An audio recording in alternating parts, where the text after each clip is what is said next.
Hey, welcome back to our Facebook LeetCode interview series here on the Web3. We're going through the most frequently asked LeetCode questions according to LeetCode for Facebook interviews. We're going to be doing something a little different today as just following up on a suggestion by one of our viewers, where we're going to actually dive in and draw out how we would actually want to approach this. And today we're going to be taking on number 199, binary tree right side view. So given the root of a binary tree, imagine yourself standing on the right side of it and return the values of the nodes you can see ordered from top to bottom. So this is an important one here, and this here is important. So we want our right side, but we also want it from top to bottom. So here we have this 1, then we have this 3, and we have this 4. So let's go ahead and jump over here. This is a tool called Excalidraw. If you've done a system design interview before, this is a very common tool to use. If you have not used this before, maybe you want to start using it. It's pretty great. Makes things very easy to work with. We don't want to do that. Which one are we going with? A 6, sorry. Okay, very good. And then we have a 4 here. Bring that up. I just want to take a look at our, so we have 1, 2, 3, 5, 4. Okay, 1, 2, 3, 5, 4. 1, 2. Then we have our 3 here. All right, and then we have a 5 down here. And then we also have a 4 over here. And of course, these are connected. And these are connected. So we are getting the right side view. Let's say we have this person over here. They want to see what exactly they're looking at. So let me draw this person real quick. All right, here we go. We have a beautiful person. Hooray, there we go. And we want to know what they are looking at. Oops, we don't want that, sorry. New tool, interesting. So we want to know what they see. So right now they see a 1, a 3, and a 4. Because the 1, it's the only one in the row. There's 3 blocks is 2, so you can't see this 2. There's 4 blocks is 5. All right, very interesting, very interesting. Okay, so what we want to do is get from top to bottom, the last element on each row. Now, there is a very common, I guess, way of going through a tree. The first way would be DFS, so we go 5, 2, 1, 4, 3. And then the other way is BFS, called breadth first search. And in that, what we do is we go this way, and then we come back, and then we go this way, then we come back, and we go this way. So every time, let me go through again. So here we go this way, we hit our last element, we come to the front. Here we go through, we hit our last element, we come to the front. Here we go through, we hit our last element. So another way of looking at this question is we are trying to find the last element in every layer or every level of this binary tree on the right hand side. So another way of looking at it is we're trying to find the last element in each level of a BFF or BFS or a breadth first search approach. So what we're going to do is we're going to take a classic BFS approach. Let me go ahead and type this out here. So up here we'll have our level 1. So we have our 1. Next up we'll have our 2 and our 3. So this would be our next level, and then we have our 5 and our 4. And what we do is we go through, we add this, and then when we hit the last element of that level, we know that we're going to be adding it. So the right side view is just a fancy way of saying the last element from left to right of each level during a breadth first search. So let's go ahead and jump back over, though. Okay, you didn't see those. Those are for future videos. Let's jump over here.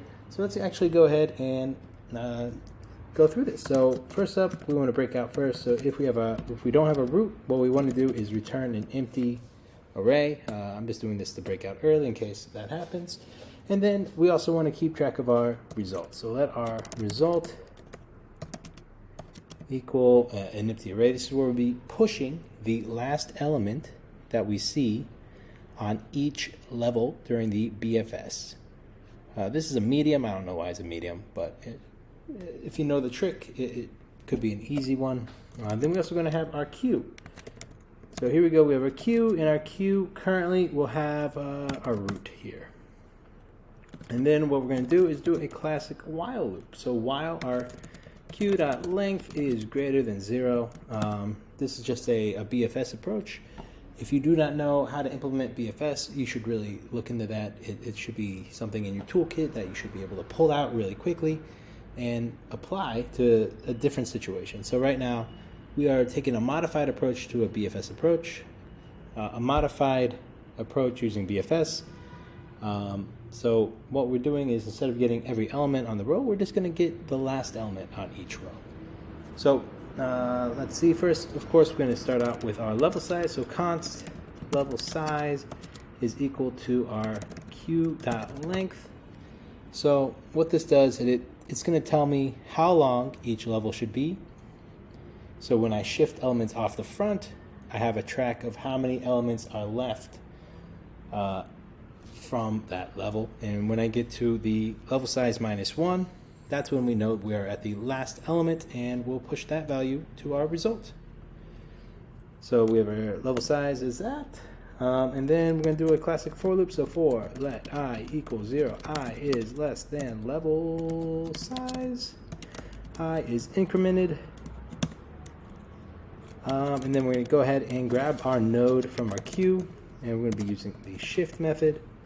Of course, in JavaScript, this is an O of N operation, but you can get around this by saying that you could probably implement some sort of, in-house made queue system that, would be an O of 1 operation, but you're not going to do it right now. So there's always ways to get around it. So here we go. Next up, we're going to go through this. We're going to say if our I is equal to our level size -1. So this right here, we are looking for the last element. So if that is true, what we're going to do is say result.push. And what are we going to be pushing? We're going to be pushing our node.val. We only want the values. So this .val is stated in our creating a tree node function. So if our I is equal to level size -1, so this is a level size of 1, and index 0 would be this one, the 0 item, which would be level size -1. Same thing with this. This is a level size of 2. So of 0, 1, 2 minus 1 would be this here. So what we're doing is just grabbing the last element from each level. And then what we also want to do is do this. So if our node.left exists, what we want to do is say our queue.push. We're going to be pushing our node.left. And then same thing over here. Node.right, queue.push, node.right. And this is just to add elements onto our queue to continue going through it, to move through our entire tree. And then over here, what we're going to do is return our result. So this is for our right side view. So the right element will be put on last. If you want to switch it up and get the left side view, all you got to do is switch the order of these two ones right here, 24 and 25. Just switch the order and you'll get the left side view. But for now, we're just going to go with the right side view. Let's go ahead and run it. Let's see if it works. It does work. Let's submit. What are we talking about here? We've got 46.72 and 36.2. Of course, this is due primarily because of our use of this right here, the shift method.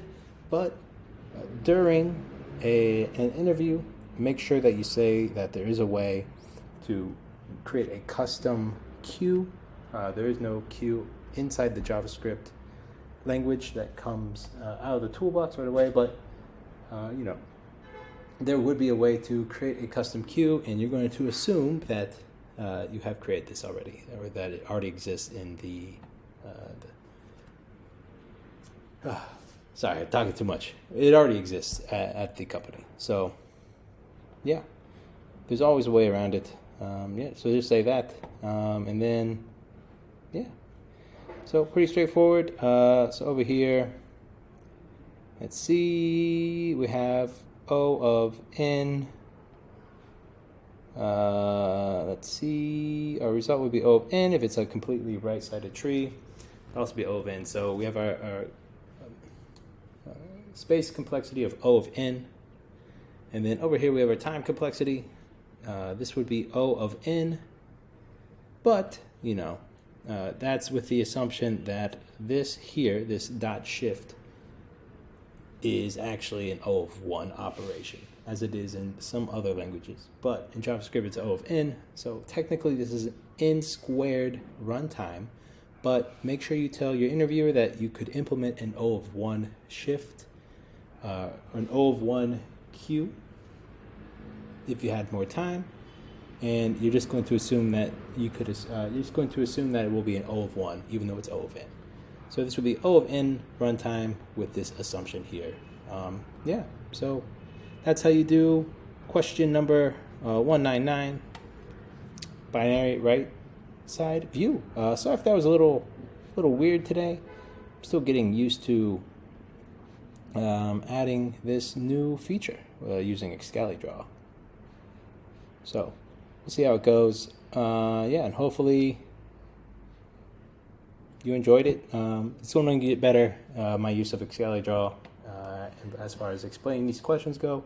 And I really do appreciate your support and your comments. So shout out to you, Brian. Sorry. Anyways, thank you so much.